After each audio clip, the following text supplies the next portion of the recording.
আসসালামু আলাইকুম। কেমন আছেন আপনারা সবাই? ছেলের বউয়ের আবদার, মা বাদাম ভর্তা খাবো, তাই বৌমার আবদার পূরণ করতে চলে আসলাম বাদাম ভর্তা বানাতে। বাদামগুলো হালকা করে ভেজে নিতে হবে, বাদামের যেন কাঁচা স্মেলটা না থাকে।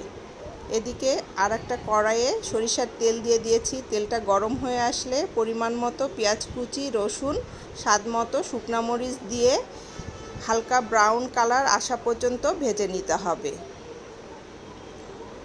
এই তো হালকা ব্রাউন কালার চলে আসছে। এখন তেল থেকে এগুলো উঠিয়ে রেখে দিব। আগে থেকে ভেজে রাখা বাদামগুলো শিলপাটাতে ভালো মতো বেটে নিতে হবে। বাদামগুলো অতিরিক্ত ঝরঝরা থাকলে সামান্য পরিমাণ একটু পানি দিয়ে বাদামগুলো ভালো করে বেটে নিতে হবে। আমি অফ ক্যামেরাতে সামান্য পরিমাণ পানি দিয়ে বাদামগুলো বেটে নিয়েছি। এখন আগে থেকেই ভেজে রাখা পেঁয়াজ, রসুন, শুকনো মরিচ, স্বাদ মতো লবণ দিয়ে ভালো মতো বেটে নিয়ে বাদামের সঙ্গে মিশিয়ে নিয়ে আরও একবার বেটে নিলেই তৈরি হয়ে যাবে অনেক মজাদার বাদাম ভর্তা।